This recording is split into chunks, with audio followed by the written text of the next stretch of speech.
오늘은 29페이지 시각과 봉각이 같음을 설하다. 거기서부터 할 차례입니다. 네.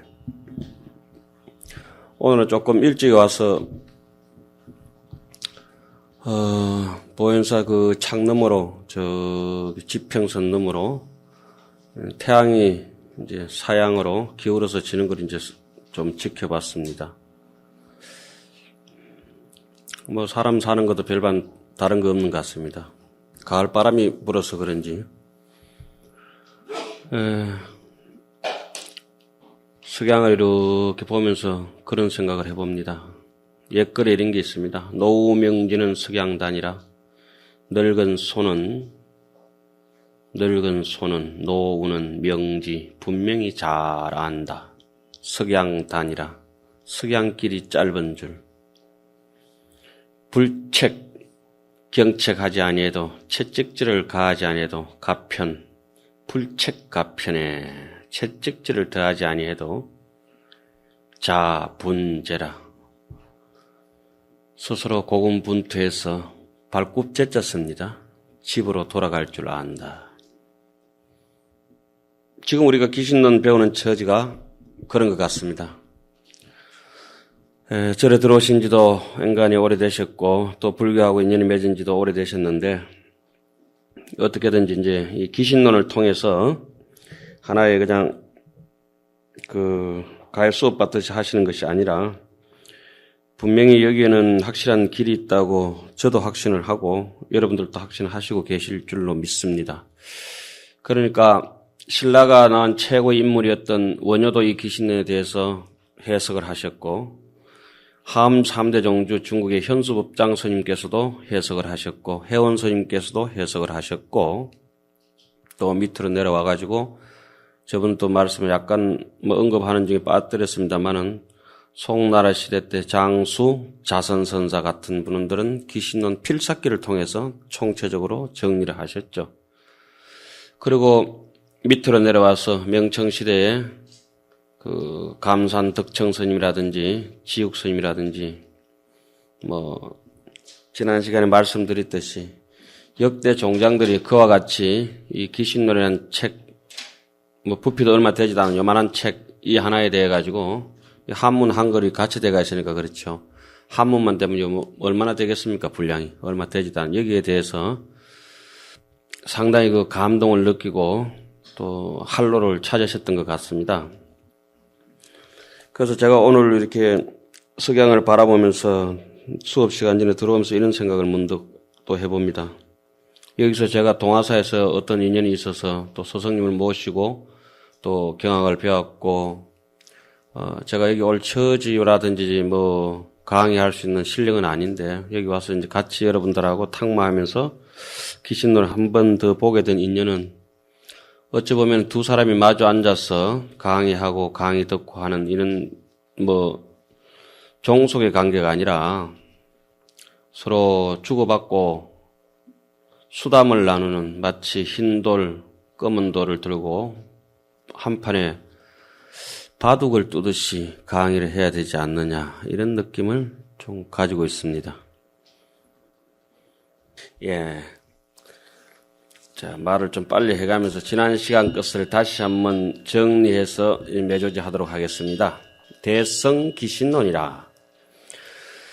대성이라고 할 때 대라고 하는 것은 마음이 아주 강대하고 무한 포용하는 우리의 심체를 뜻한다고 이렇게 말씀을 드렸습니다. 대라고 하는 것은 성이라고 하는 것은 각가지의 수행 방법을 통해서 성객이 돼서 자기 자신을 열반의 언덕으로 실어간다. 이런 뜻으로 해석한다고 말씀을 드렸습니다. 귀신이라고 하는 것은 우리의 자성청정한 거기에 대해서 확실한 믿음을 일으키는 그런 뜻을 가지고 있고 논이라고 하는 것은 아주 일목요연하게 정리가 잘 돼가지고 남을 하여금 진리의 길로 인도할 수 있는 아주 뭐랄까 조리정연한 글을 논이라고 합니다. 예, 뭐 그 정도 하고 제목은 끝내겠습니다. 그 다음에 본문에 들어가 보면 우리가 서론에 기경과 술이라고 하는 부분이 있었습니다. 그죠? 뭐 참 그 메모하셔도 좋고 저를 보셔도 좋습니다. 기경과 수리 부분에서 기경이라고 하는 것은 삼보에 기이한다는 뜻이고 수리라고 하는 것은 논을 지은 뜻입니다. 논을 지은 뜻은 크게 대별한 뭡니까? 상구보리 하하 중생인데 여기 본문의 내용에서는 이렇게 됐죠.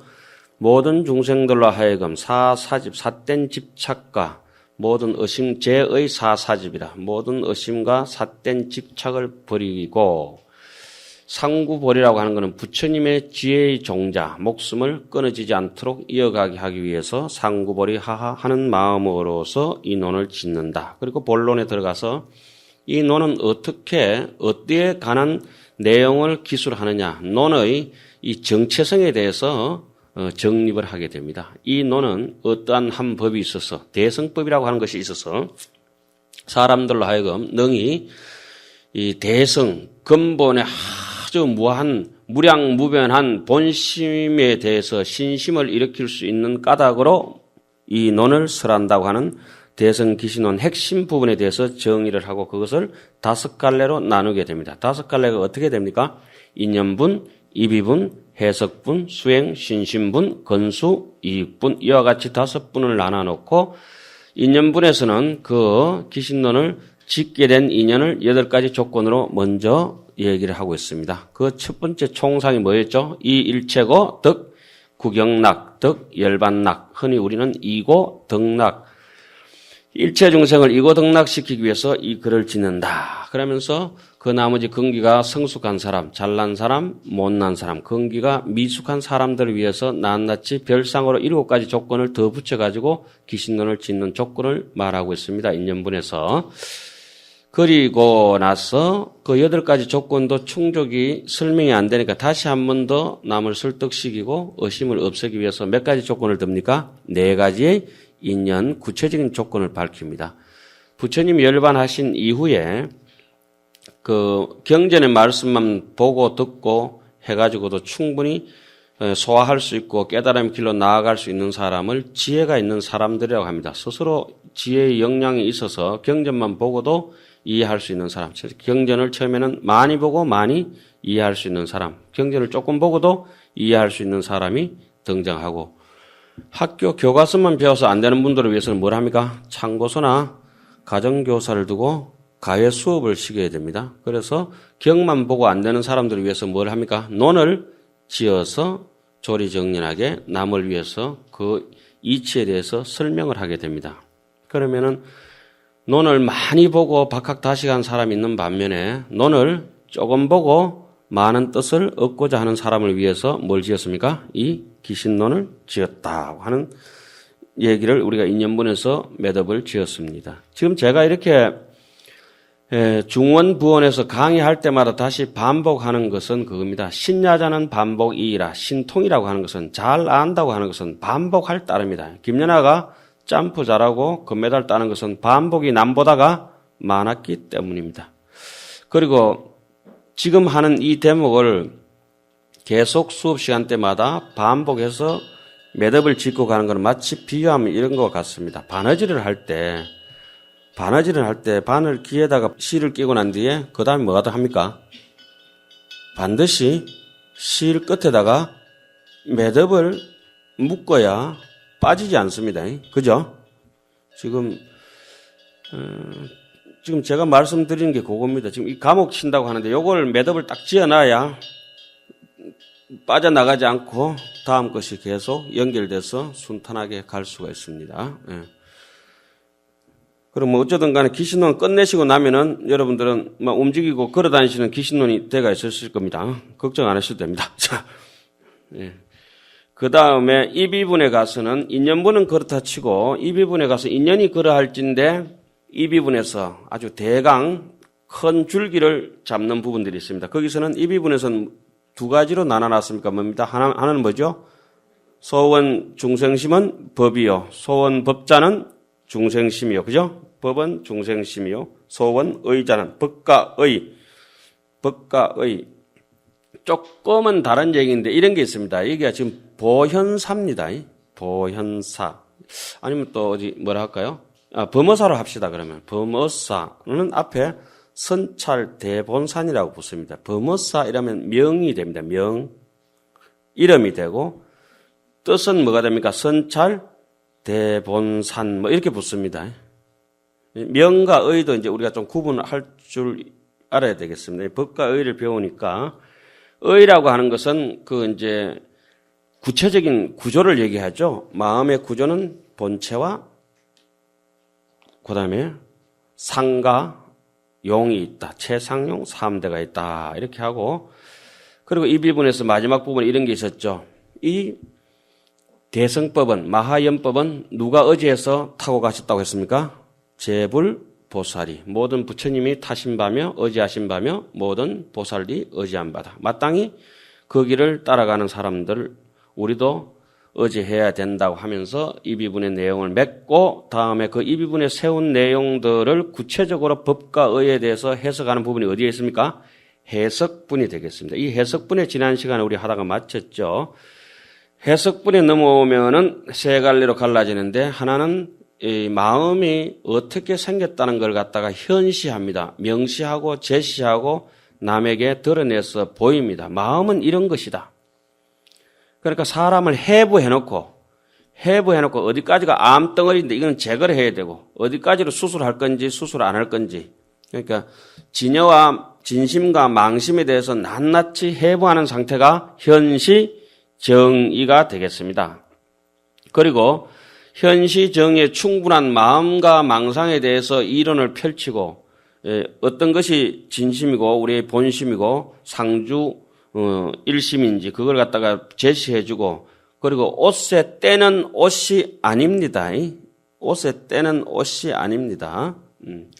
옷하고 때가 좀 붙었다 해가지고 옷이라고 하면 안 되죠. 깨끗하게 빨아뿌야 되거든요. 우리 마음에 망상이 같이 붙어있다 해가지고 그것이 생각 그거 전도몽상을 가지고 자기라고 하면 안 되죠.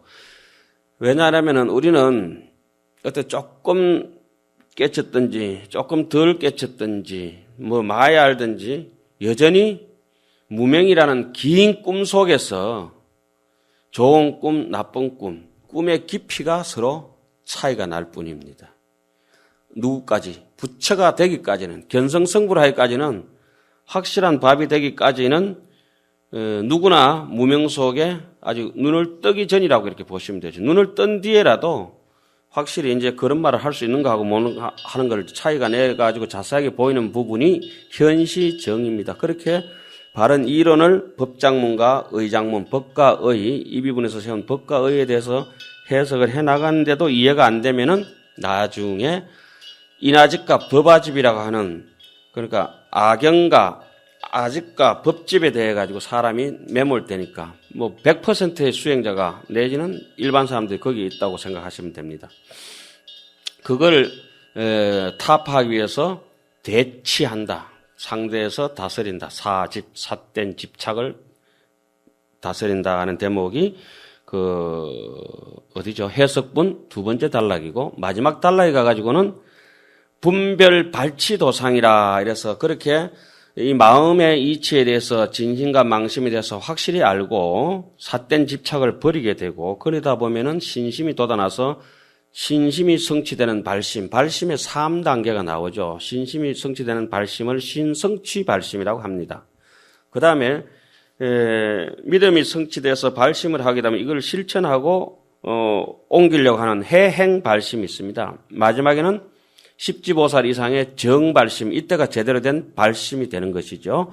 분별 발치도상에서 3발심을 얘기합니다. 그리고 드디어 해석분 얘기를 끝내고 수행신심분으로 넘어와서 수행한다는 말은 뭡니까? 오바라미를 수행한다는 말씀이고 신심이라고 하는 건 사신이다 이렇게 말씀드렸죠. 근본을 믿고 불법성 삼보를 믿는다 이랬습니다. 그리고 나서 끝으로 6가지 근수이익분의 그 내용을 담아놨습니다.